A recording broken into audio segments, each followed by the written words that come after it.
nosso próprio bem, mas para o bem daqueles que amam a Deus. E olha como o autor bíblico reconhece isso. O texto diz que o coração dele não é soberbo, o olhar dele não é altivo, e ele não anda à procura de grandes coisas, nem de coisas maravilhosas demais para ele. E eu quero dizer para você que o grande problema da soberba é que a soberba quer saber o que não dá para saber. Mas para saber o que o texto quer dizer com grandes coisas e coisas maravilhosas demais para mim, nós vamos ter que recorrer novamente ao contexto. Você se lembra de um outro versículo, de um outro texto, no qual essas expressões, grandes coisas e coisas maravilhosas demais para mim, aparecem?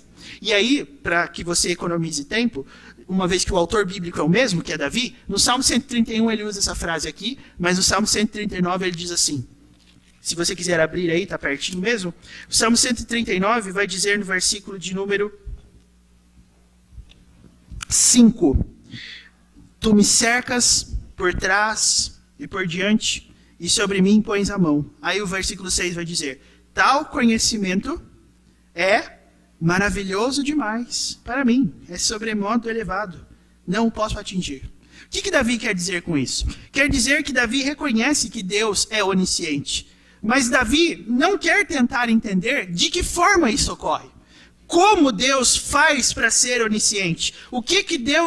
Qual é o segredo da onisciência de Deus? Isso é uma coisa que Davi não pode saber. E meus irmãos, o coração soberbo está exatamente atrás disso. Porque se nós tivéssemos oportunidade, a soberba que existe no nosso coração faria o seguinte comigo e com você. Se nós tivéssemos acesso ao lugar onde Deus guarda o livro da nossa vida, nós estaríamos lá, nós pegaríamos esse livro, nós folhearíamos esse livro e nós perceberíamos algumas coisas que talvez a gente não gostaria de passar. Então sabe o que a gente faria? A gente pegaria esse livro, a gente pegaria uma borrachinha, passaria uma borrachinha e construiria uma história diferente. As coisas acontecem assim, meus irmãos. E é muito interessante que seja assim, porque o homem, por causa da sua soberba, tem exatamente essa tendência. Eu faria diferente. Eu teria, se tivesse como olhar o que Deus está fazendo, eu faria diferente. Mas o que é isso? Isso é exatamente a tendência do coração do homem pós-queda, irmãos. Quando o homem caiu, só caiu porque quando Deus disse, não coma da árvore do conhecimento do bem e do mal, porque vocês vão morrer. De repente, surge uma certa dúvida no coração da mulher, quando a serpente pergunta para ela assim, é isso mesmo que Deus disse? É isso mesmo? Isso é soberba. Isso é fazer com que você coloque aquilo que Deus faz e aquilo que Deus quer num patamar de dúvida.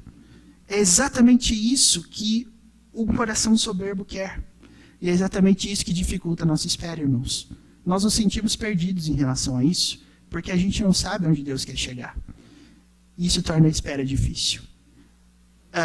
Não é porque esperar é uma coisa difícil por natureza, mas porque esperar mexe muito com a nossa compreensão de vida, mexe muito com a nossa compreensão de mundo. Eu quero ir para lá. Então, se Deus não me levar para lá, eu não estou satisfeito. E eu vou dar um jeito de ir para lá, ainda que não seja para lá. Se eu quiser determinadas coisas, eu vou lutar através de tudo que eu posso para conseguir isso. Porque é isso que eu quero. Mas se eu perceber o menor sinal de que não seja isso que Deus quer, então automaticamente eu vou começar a me perguntar, mas o que Deus quer então? E aí nós caímos num outro problema. Por que às vezes a gente se sente tão perdido dentro dos planos de Deus, dentro da história que Deus criou? Por que às vezes a gente não sabe o que é que Deus quer? E aí eu pergunto a você, você sabe o que é que Deus quer?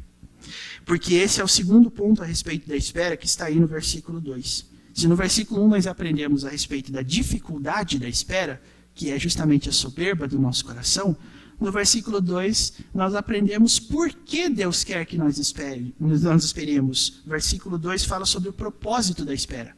E o propósito da espera, meus irmãos, é exatamente o que você pode encontrar aí no versículo 2. Repare a ênfase do versículo 2. Pelo contrário, na questão não são as grandes coisas. Não é que eu quero saber o que eu não posso saber. Não é que eu posso colocar as minhas mãos no livro da vida. Não é isso que eu quero. Eu quero calar e sossegar a minha alma.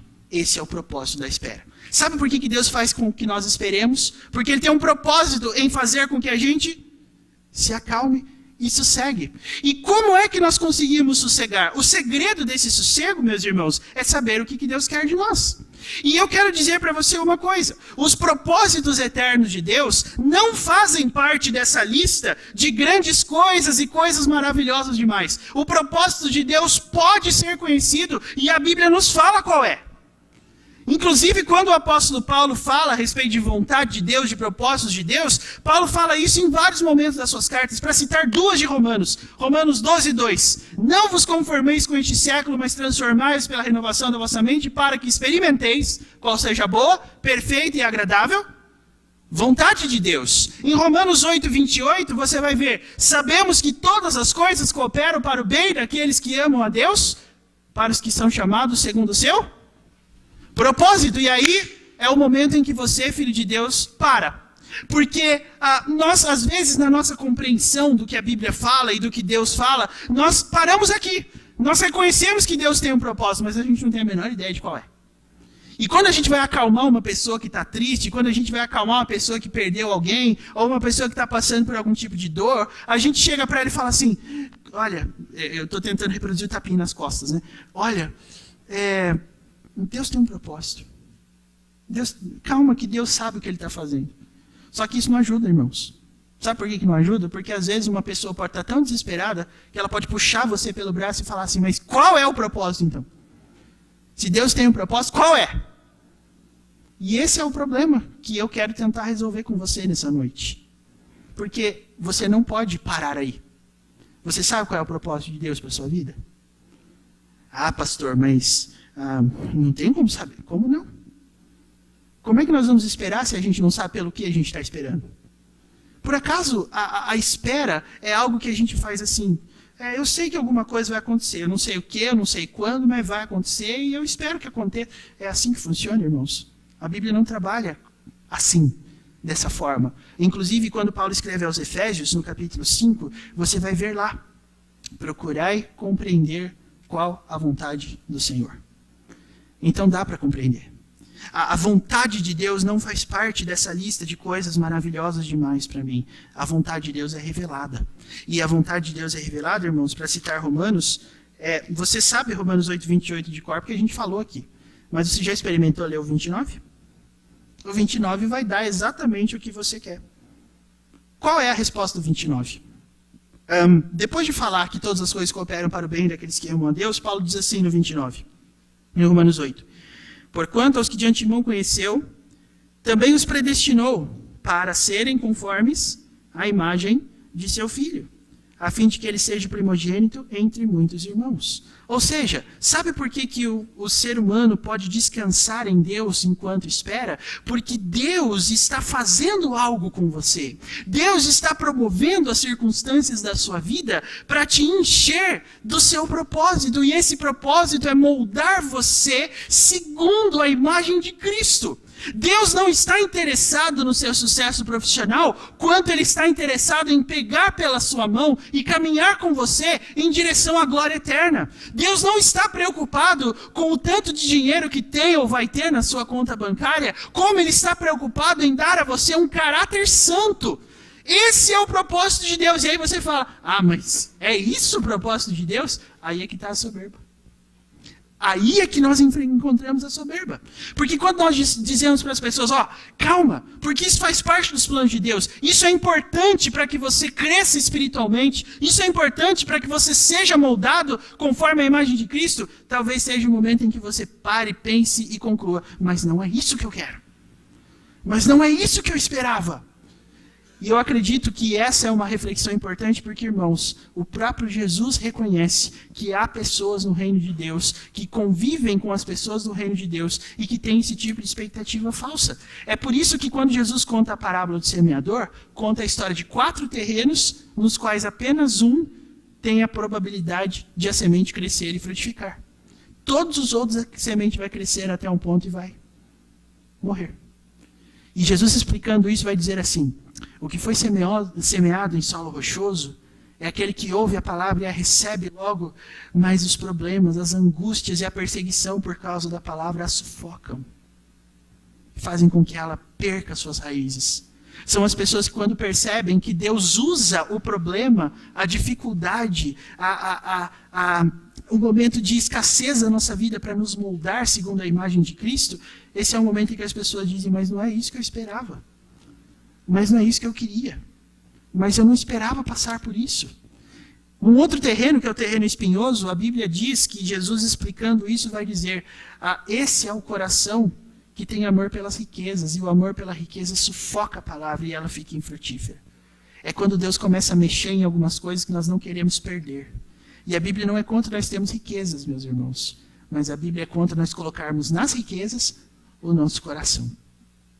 E quando o Senhor percebe que existe espinho no nosso coração, a palavra não pode crescer até que o espinho seja arrancado. E é exatamente por isso que para nós é tão difícil esperar pela vontade de Deus, porque a vontade de Deus está clara, está revelada. Mas todas as pessoas que se achegam ao Senhor querem a vontade de Deus para suas vidas? Querem a vontade revelada de Deus para suas vidas? Querem santificação do seu ser? Querem o aperfeiçoamento do seu caráter? Não querem.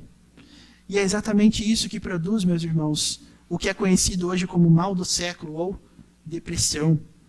Mal do século, na verdade, foi uma definição que um filósofo chamado Byron, que ficou conhecido como Lord Byron, Senhor Byron, porque ele era inglês provavelmente, ou algum dos países do Reino Unido, se eu não me engano, e ele definiu o mal do século como um sentimento de inadaptação à vida.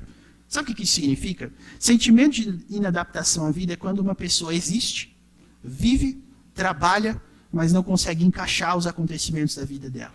É uma pessoa que vive sem saber por que vive, existe sem saber por que existe, come sem saber por que come, até o momento em que ela desiste de tudo, não quer mais trabalhar, não quer mais viver, não quer mais estudar, não quer mais conviver com os outros, e ela se fecha dentro de um mundo que ela criou.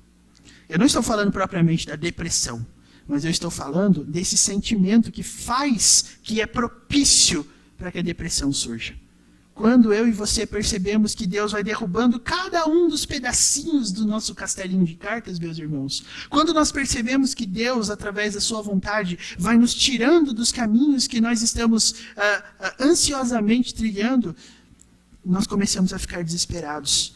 Mas o que Davi está dizendo é o contrário. Davi está dizendo o seguinte: a única coisa que pode acalmar o meu coração é saber que Deus está me conduzindo para um lugar onde eu serei aperfeiçoado, e por isso eu vou calar e vou sossegar a minha alma. O que Deus quer, meus irmãos, é que nós vivamos calados, é que nós vivamos sossegados. E o texto não fala que nós não podemos questionar, mas o texto fala que nós ficamos tranquilos. E aí ele dá o exemplo da criança desmamada. A criança desmamada só se aquieta onde? Nos braços da mãe. Aí o salmista vai dizer assim: como essa criança é a minha alma para comigo. Esse é o propósito da espera, meus irmãos. Deus tem um compromisso em acalmar um coração. Mas só que nós só podemos acalmar o coração se nós chegarmos a Ele. E olha, irmãos, eu acredito que é bem provável que num tempo próximo a gente comece a estudar a respeito das condicionais do Evangelho. Porque o Evangelho é uma oferta livre. O Evangelho é oferecido gratuitamente para qualquer pessoa, só que o Evangelho tem um monte de se. S-E. Tem um monte de conjunções se, que são probabilidades, que apontam para coisas que vão acontecer se as coisas forem cumpridas. E a gente chama isso de condicional. O Evangelho tem essa condicional. Você vai se acalmar se você aceitar a vontade de Deus para a sua vida.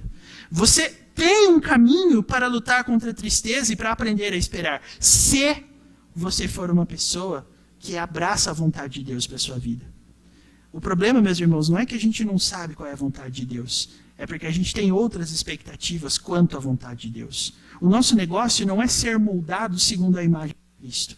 O nosso negócio é que a gente tem outras coisas em mente para as quais a gente quer respostas imediatas e, de preferência, sim. Só que Deus não está comprometido com isso.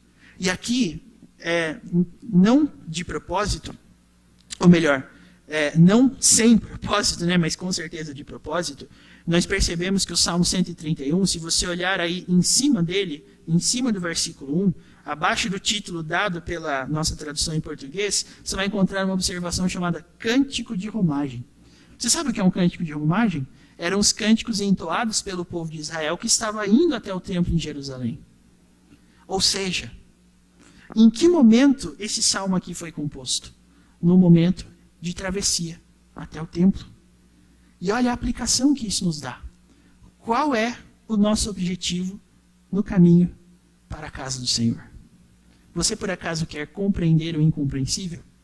Você por acaso quer, de alguma forma ou de outra, se colocar diante de Deus e dizer para Ele que talvez o que Ele faz não está muito bem feito, talvez o que Ele faz não é exatamente o que nós esperávamos que Ele fizesse, que nós temos um caminho, que nós temos uma determinação para seguir por ali, e é isso que nós queremos que Deus faça? É isso, meus irmãos? Não. O texto vai falar assim: Senhor, quando eu estiver indo para a Tua casa, eu quero entrar lá, não com o meu coração soberbo, não com o olhar altivo, não procurando grandes coisas, mas eu quero sossegar.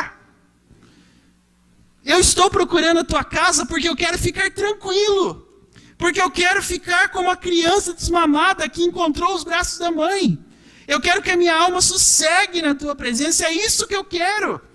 Eu acredito, irmãos, que para que nós tenhamos essa intenção, Deus precisa trabalhar em nós a convicção de que a vontade dEle é a única coisa que pode fazer com que a gente sossegue. Deus não quer saber do meu plano, do seu plano e daquilo que nós estamos almejando para nós, mas o que Deus espera de nós é perceber que Ele, nos seus propósitos, infalivelmente os cumprirá. O que Deus quer levantar em mim e em você é essa convicção que pode fazer com que a gente descanse. E quando eu preguei nesse salmo, na semana de oração, foi até daí que eu tirei vontade de estudar o texto, eu confesso. A reunião de oração sempre me dá vontade de estudar alguns textos, porque a gente trabalha pouco e depois a gente tem vontade de ampliar um pouquinho esse estudo. Na reunião de oração, quando eu falei sobre esse salmo, numa devocional, eu disse que eu não consigo ler esse versículo 2, pelo contrário, fiz calar e sossegar a minha alma, sem lembrar de um hino que tem exatamente essa mesma palavra, não é? Que é o hino Sossegai. O hino Sossegai é um dos hinos assim que não dá para cantar e não ser cativado pela sua letra, não se emocionar com ele, porque esse hino já tem um andamento assim 6/8, que é um andamento de valsa, e aí a gente se sente, por causa da sua tonalidade menor, como se a gente estivesse mesmo dentro de um barco que está quase caindo, que está indo a pique, e aí a gente quase que enxerga o Salvador vindo da nossa frente, dizendo assim: as ondas atendem ao meu mandar. Sossegai. O que isso significa, irmãos? Isso significa não necessariamente que Deus vai acalmar a tempestade, mas Deus vai acalmar o meu coração na tempestade, quando Ele diz: essa tempestade pela qual você passa é instrumento nas minhas mãos para que você aprenda que eu estou moldando você para que você caminhe em direção à glória eterna. Esse é o meio pelo qual nós podemos esperar. Se você não tem expectativas quanto à glória eterna, meus irmãos, não é possível esperar no Senhor. Não é possível ficar quieto, não é possível sossegar. Porque a nossa alma vai desejar outras coisas, mas quando Deus trabalha no nosso coração a convicção de que nós estamos caminhando para a glória eterna, aí sim nós vamos caminhar. É por isso que eu falei de condicional. O Evangelho tem as suas condicionais. Jesus Cristo disse, por exemplo, se você estiver triste, se você estiver cansado, eu vou acalmar você. Jesus Cristo disse isso. Não exatamente isso. Jesus Cristo diz assim: vinde a mim, os que estáis cansados e sobrecarregados, e eu vos aliviarei. Ou seja, se você quer ser aliviado por Cristo, o que você tem que fazer? Vir a Ele. Por exemplo, à tarde, se você não usou a sua tarde de domingo para tirar um cochilinho, aproveitando que não tem Copa, não tem Campeonato Brasileiro, não tem nada, certamente você viu uma notícia que deve ter te deixado, se você ainda tem, com o cabelo em pé. Lula vai ser solto. Você ficou sabendo disso? Depois procura lá na internet para você ver. E olha, irmãos, foi um negócio tão absurdo que foi emitida uma decisão judicial, depois o desembargador refutou, depois ele reafirmou, depois ele refutou, depois ele reafirmou. Olha que eu saí da igreja e eu ainda não sabia se ele seria mesmo solto ou não. Mas a grande realidade é a seguinte: nós começamos a olhar para aquilo e pensar, gente, como que pode? Como que pode isso acontecer? Estava lá certinho, de repente muda, depois vai, depois muda. E isso tudo faz você compreender que você está caminhando no mundo mau. Que você está caminhando no mundo assim. Esse mundo está tentando dizer para você que sempre existe uma forma de você viver conforme o que você deseja, o que você quer. Mas quando você cala e sossega a sua alma, ao mesmo tempo você está dizendo, eu não confio nessas coisas, eu não creio nessas coisas, não é isso que eu quero, não é isso que eu estou buscando, não é isso que vai me fazer ficar calmo. Até porque, como eu disse semana passada, se você é uma pessoa acostumada a viver conforme as suas próprias razões, as suas próprias convicções e a forma que você pensa, você não vai ser uma pessoa estável, você vai ser uma pessoa extremamente volúvel. Você vai mudar de emprego, você vai mudar de casa, você vai mudar de família, você vai mudar de contexto, você vai mudar de cidade, até você encontrar, sabe-se lá o que você está buscando, que apenas na vontade de Deus você pode buscar. Então, meus irmãos, esse é o prêmio de quem espera. A convicção nossa é justamente a convicção de que Deus está caminhando conosco para lá. E se Ele está caminhando para lá, é exatamente isso que Ele quer de mim e de você. Usar as circunstâncias terrenas, difíceis, às vezes, para nos convencer de que a vontade dEle é a única coisa que pode acalmar o nosso coração. Pois bem, nós falamos sobre a dificuldade da espera, que é a soberba. Nós falamos a respeito do propósito da espera, que é justamente nós sossegarmos. E agora eu quero falar sobre a convicção da espera. E por que eu digo convicção? Porque o versículo 3 vai falar assim, ó, espera, ó Israel, no Senhor, desde agora e para sempre. Ou seja, nós estamos falando aqui de uma espera que vai durar para sempre. Mas ela só vai durar para sempre porque ela vai ser concretizada. A única expectativa que a Bíblia tem compromissos, meus irmãos, é a expectativa pela glória eterna. Essa Deus vai cumprir. Se você está esperando por isso, continue esperando, porque Ele vai fazer de você uma pessoa que vai conseguir o que você quer. Nenhuma outra expectativa vai se cumprir. E é exatamente aí que está o desespero. Porque quando nós temos convicção de que aquilo que nós estamos esperando vem, nós podemos até esperar o tempo que for, mas a gente fica tranquilo. Agora, quando a gente não tem certeza que vem, a gente não vai ficar tranquilo. E é exatamente por isso que Davi confia que ele deve esperar desde agora e para sempre. E é isso, irmãos, que eu gostaria de finalizar dizendo. Existe uma história na Bíblia sobre espera que é muito interessante, que é a história de Jó. E quem não conhece a história de Jó, depois pode ler o livro de Jó, que por acaso é o primeiro livro escrito na Bíblia, provavelmente Moisés escreveu, foi escrito até mesmo antes de Gênesis, é o livro mais antigo. E o livro de Jó nos conta uma história. É a história de um homem que testemunhou com os seus olhos a perda da sua casa, da sua família, da sua saúde, dos seus bens. E o livro inteiro de Jó é uma conversa com Deus. E chega um momento da história de Jó, meus irmãos, se eu não me engano, no capítulo 32, em que Jó recebe agora, na conversa, o próprio Deus. O próprio Deus vai lá conversar com Jó. E aí, quando Deus chega para Jó, a primeira coisa que ele pergunta para Jó é a seguinte: onde é que você estava quando eu lancei os fundamentos da terra? Ou seja, quando eu estava lá criando todas as coisas, onde você estava? Deus perguntando para Jó. Nós sabemos que quando Deus criou todas as coisas, não havia nada. No princípio, criou Deus os céus e a terra. Não tinha ninguém lá, só o próprio Deus. E aí, nessa hora, Deus faz uma lembrança com Jó desse momento e pergunta: onde você estava quando eu criei? O que Deus queria com isso? Deus queria com isso despertar em Jó o seguinte: quem construiu todas as coisas? Quem foi? E o final da história de Jó é muito interessante, irmãos, porque Jó, num versículo conhecido de todos nós, vai dizer assim: eu te conhecia só de ouvir, mas agora os meus olhos te veem. E sabe por que para mim isso é interessante? Porque a soberba é, na verdade, um exercício de enxergar aquilo que só é possível pela fé. A soberba faz você ter um olhar altivo, querendo você mesmo enxergar as coisas que Deus é, o seu ser, que é incompreensível plenamente para nós. Mas de todas as coisas, meus irmãos, nós temos uma certeza. Pode ser que você nunca compreenda como Deus é onisciente e os caminhos que Deus faz, os caminhos que Deus toma. Mas Deus vai te dar um presente. Se você for uma pessoa que descansar a sua alma, você vai vê-lo. E isso vai ser melhor do que as coisas que você tem buscado atualmente. Deus dá uma promessa para você. Assim como Jó, você vai ver o Senhor. Então, você não vai ter uma resposta pronta, mas o que você vai ter, com certeza, é uma visão do próprio Deus na sua glória. É isso que Deus promete para você.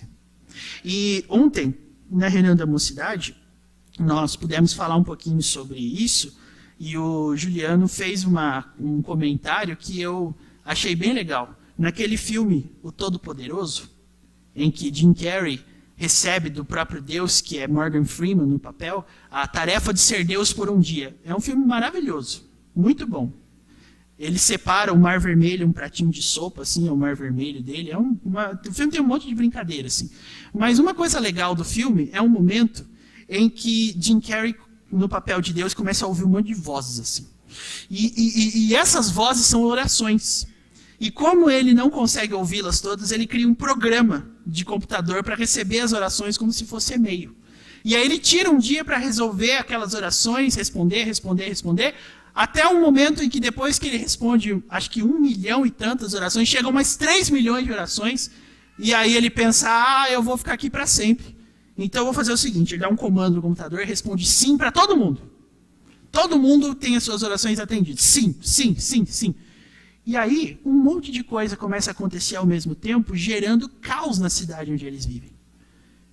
E aí, é a hora em que o próprio Deus aparece lá para ele. E aí Jim Carrey pergunta para Deus assim, olha, irmãos, esse filme não é um filme cristão, tá? Não foi um diretor cristão, foi um diretor ímpio que fez. Agora, essa parte é interessante, porque eles dizem assim, o diálogo é mais ou menos assim. Jim Carrey fala para Deus, o personagem Deus, eu dei tudo que eles querem, por que eles ainda estão insatisfeitos?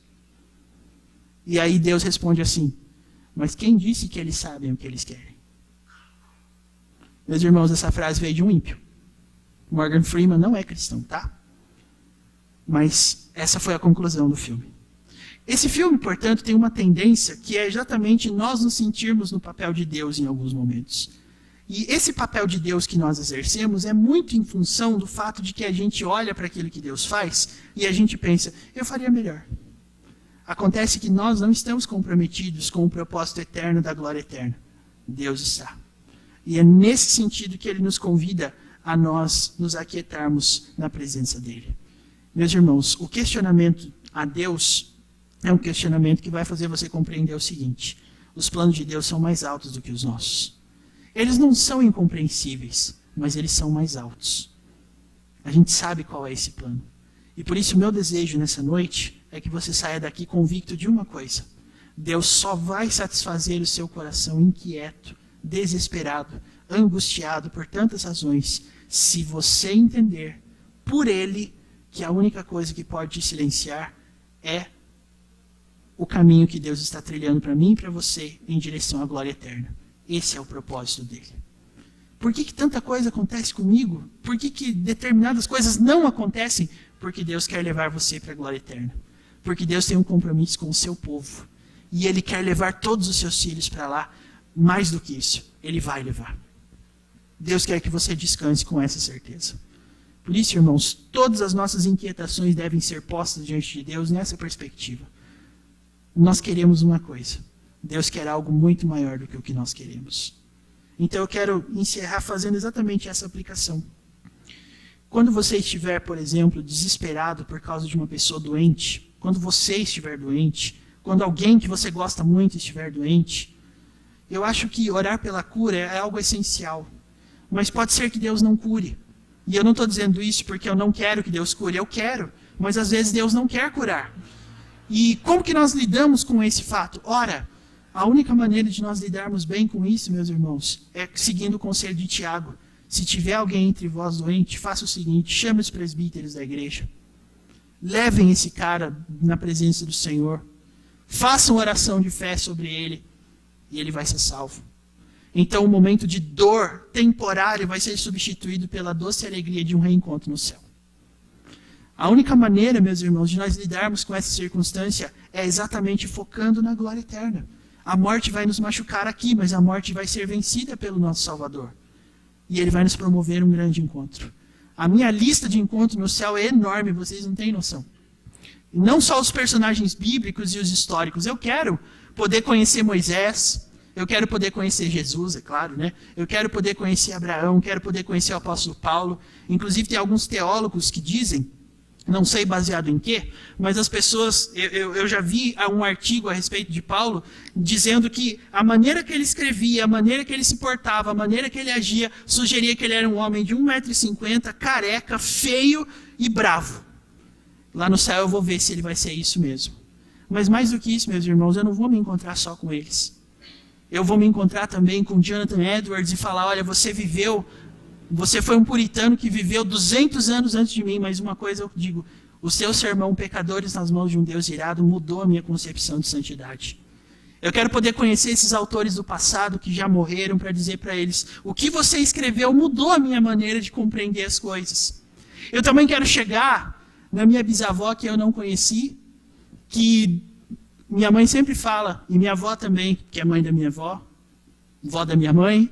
Eu quero poder chegar para ela e ver mesmo se é verdade que ela era muito parecida com a minha mãe e que eu me daria muito bem com ela. Eu quero poder chegar lá no tio Josias, que foi o nosso secretário na Igreja Central durante 25 anos. Alguns irmãos lembram dele, com certeza. E quero ver se ele já aprendeu a tocar o hino Deus dos Antigos no órgão de tubo, sem a igreja errar a introdução, porque sempre errava quando ele era vivo. Eu quero tudo isso, irmãos. Mas eu não simplesmente coloco isso como uma projeção da minha mente. Eu tenho certeza que isso vai acontecer porque foram pessoas que morreram no Senhor. Então é exatamente isso que eu quero que você saia daqui pensando. Se você está sendo atribulado pelas angústias da morte, ou tem alguém que está passando por isso lá perto de você, fixe as suas esperanças em Cristo, porque a dor da morte vai ser enxuta pelo próprio Cordeiro que vai limpar dos nossos olhos toda a lágrima. Se você está passando por algum problema pessoal lá na sua família, tenha certeza que a resolução desse problema não é simplesmente Deus passar uma borracha ali no seu problema momentâneo, mas principalmente fazer você pensar, por que eu passo tantas vezes por isso? Por que não resolve? Por que quando começa uma coisa, começa outra e termina outra e começa mais outra? Por que esse meu familiar, por que esse meu filho, por que essa minha filha, por que esse meu pai, por que essa minha mãe, por que esse meu tio vive se metendo nessas coisas? Precisamos mudar isso. Só o Evangelho pode mudar isso. Nós não podemos simplesmente sentar aqui e esperar no sentido pejorativo que Deus faça alguma coisa. Irmãos, a grande questão aqui é que a espera para Davi é uma maneira de moldar o nosso ser e moldar o nosso ego, fazer a gente pensar. Deus não respondeu ainda do jeito que eu quero, porque Ele quer que você mesmo chegue à conclusão se é isso mesmo que você precisa. E eu tenho certeza que se nós pensarmos nesse sentido, muitos dos nossos pedidos vão ser substituídos por uma coisa só. Senhor, eu quero poder chegar no dia em que os meus olhos vão contemplar o Senhor e todas as minhas dores vão estar para sempre vencidas. É isso que eu quero. É a única coisa que pode vencer, meus irmãos, todos esses medos e todas essas angústias e todos esses receios que a gente tem de se vai ou não vai dar certo. A questão não é se vai ou não vai dar certo. A questão não é se eu vou ou não vou conseguir. A questão é se quando os meus olhos se fecharem aqui, eu vou acordar lá. E esse é o propósito de Deus para a sua vida e para a minha vida. E é isso que eu quero que você possa concluir nessa noite. É por isso que Davi, quando termina o Salmo, vai falar que a espera deve ser no Senhor, desde agora e para sempre. Se você está nas mãos de Deus, então as circunstâncias não dominam e não transformam quem você é. As circunstâncias não te atemorizam, mas você sabe que se está acontecendo, é porque Deus tem um plano de aperfeiçoar você através disso. Que Deus possa dar essa confiança ao seu coração. E eu quero fazer um apelo especial para você nessa noite. Se tem uma coisa pela qual nós precisamos orar é pela salvação. Se tem uma doença que não pode ser vencida por seringas, por médicos, por nada disso, essa é a doença do pecado. E eu quero que você saia daqui hoje com essa convicção. Deus precisa, para que nós experimentemos essas promessas, transformar o nosso coração. Nosso coração intranquilo só vai ser saciado quando Deus transformar o nosso coração. Por isso eu quero que você saiba disso. A minha oração, como pastor dessa igreja, é para que Deus salve você.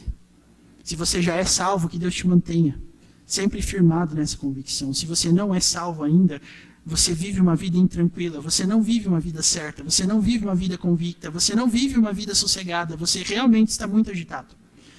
A marca do ímpio é essa agitação. A gente ouviu isso pela manhã também, através do presbítero Jatir. É exatamente essa a lição que Deus quer nos ensinar, meus irmãos. Deus quer dar a você uma vida sossegada, porque a sua vida está nas mãos do Senhor. Se a sua vida estiver nas mãos do Senhor, você vai ser uma pessoa tranquila, calma. E principalmente, você vai contemplar com os olhos da fé aquilo que o olhar altivo não pode te dar. Que Deus fortaleça a convicção em você em nome de Jesus. Amém.